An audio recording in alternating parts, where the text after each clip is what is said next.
ଜଣେଇବେ। ତ ହାଇ ସାଙ୍ଗମାନେ ନମସ୍କାର, ଜୟ ଜଗନ୍ନାଥ। ତ ସାଙ୍ଗମାନେ ସକାଳୁ ସକାଳୁ ମମ୍ମୀ ଏଠି ଉପମା କରିକି ଦେଇଥିଲା, ତ ତାକୁ ଖାଇ ଦେଇଥିଲି। ତାପରେ ମୋର ଗୋଟେ କ'ଣ ପୂଜା ଥିଲା, ତ 11 ପ୍ରକାର ମିଠା ଆସିକି କ'ଣ ତାରିଣୀ ମାଙ୍କ ପାଖରେ ପୂଜା ସରିଲା ପରେ ମୁଁ ଖାଇବି। ତ ମମ୍ମୀ ଏଠି ମାନେ ସବୁ ଭୋଗରାଗ ନେଇକି ପଳେଇଥିଲା ତାରିଣୀ ମାଙ୍କ ମନ୍ଦିର। ତ ମୋତେ କହିଥିଲା ମୁଁ ଆସିଲା ଭିତରେ ତୁ ଗାଧି ପାଧି ରେଡ଼ି ହେଇଯାଇଥିବୁ। ତ ଏଠି ମୁଁ ଗାଧି ପାଧି ରେଡ଼ି ହେଇଯାଇଥିଲି, ଆଉ ସିଏ ଆସିବା ଯେହେତୁ ଲେଟ୍ ହେଲା ତ ସେଥିପାଇଁ ମୁଁ ଗୋଟେ ପ୍ରୋଟିନ୍ ଗୋଳିକି ପିଇ ଦେଇଥିଲି। ଆଉ ପ୍ରୋଟିନ୍ ତ ପିଇବାକୁ ମୋତେ ଭାରି କଷ୍ଟ, କିନ୍ତୁ ବହୁତ କଷ୍ଟରେ ପିଉଛି। ତ ତାପରେ ଏଠି ମମ୍ମୀ ମନ୍ଦିରରୁ ଯାଇକି ପଳେଇ ଆସିଥିଲା। ଆଉ ମାଙ୍କର ଗୋଟେ ଶାଢ଼ୀ ଦେଇଥିଲେ ନନା, କହିଲେ କି ଗୁରୁବାର ପିନ୍ଧିକି କ'ଣ ମାନେ ଭୋଗ ଖାଇବା ପାଇଁ, ତ ସେଟା ନେଇ ଆସିଥିଲା। ଆଉ ଏଠି ମୋତେ ଚନ୍ଦନ ସିନ୍ଦୁର ଦେଇ ଦେଇଥିଲା। ଆଉ ଚନ୍ଦନ ମୁଁ ଲଗେଇଥିଲି ଠିକ୍ ଅଛି, କିନ୍ତୁ ସିନ୍ଦୁର ଲଗେଇଲା ସେଠି କୁଆଡ଼େ ହେଇଗଲା ଦେଖିପାରୁଥିବେ।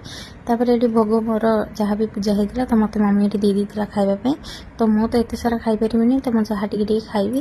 ତ ଏଠି ନେଇ ଆସିଥିଲି, ତ ତା ଭିତରୁ ତ ମୁଁ ଟିକେ ଟିକେ ଖାଇ ଦେଇଥିଲି, ଯେହେତୁ ମୋତେ ମିଠା ଜମା ପସନ୍ଦ ନୁହଁ। ତ ସେଥିରୁ ମୁଁ ଖାଲି ସୁନ ପାମ୍ପୁଡ଼ି ଆଉ ଆରିସା ପିଠା ଟିକେ ଖାଇ ଦେଇଥିଲି। ଆଉ ସୁନ ପାମ୍ପୁଡ଼ିଟା ଯେଉଁ ଖାଇଲି ମୋ ପାଟି ପୁରା ମିଠା ହେଇଗଲା। ତ ମମ୍ମି କହିଲି ମୋତେ ଭାତ ଦେଇଦି, ମୁଁ ଏକାଥରେ ଖାଇଦେବି।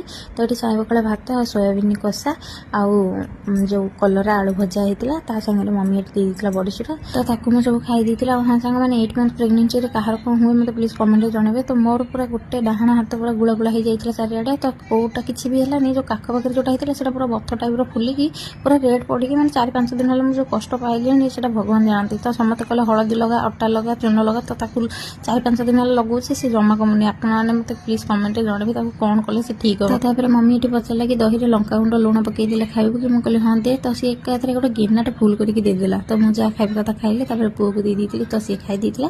ତାପରେ ଏଠି ମମ୍ମୀ ସନ୍ଧ୍ୟାରେ ବନେଇଥିଲା ପିଆଜ ଆଉ ଲଙ୍କା ଆଉ ଧନିଆ ପତ୍ର ପକେଇକି ଚକୁଳି ପିଠା, ତ ତାକୁ ଖାଉଥିଲି। ଆଉ ଖାଇଲା ବେଳେ ମୋ ମନଟା ବହୁତ ସ୍ୟାଡ଼୍ ଥିଲା। ତ ଆପଣମାନେ ଦେଖିକି ଜାଣିପାରୁଥିବେ, ଯେହେତୁ ମୋର ପ୍ରେଗନେନ୍ସି ପାଖେଇ ଆସିଲାଣି, ତ ସେତେ ମୋ ମନ ଭିତରେ ଅଲଗା ଅଲଗା ପ୍ରଶ୍ନ ଚାଲିଛି, ମାନେ ମୋତେ ଡର ବି ଲାଗୁଛି। ତାପରେ ରାତିରେ ପୁରା ହାଲକା ଖାଇବା ହେଇଥିଲା, ତ ତାକୁ ମୁଁ ଖାଇ ଦେଇଥିଲି। ଆଉ ମୋ ଭାଉଜରାଣୀ ପଠେଇଥିଲେ ଆଜି ନିମିକି, ତ ଏଇଟା ମୋତେ ବହୁତ ପସନ୍ଦ। ତ ଥ୍ୟାଙ୍କ ୟୁ ଭାଉଜରାଣୀ। ତ ଆଜିର ଭିଡ଼ିଓଟି ଏତିକି।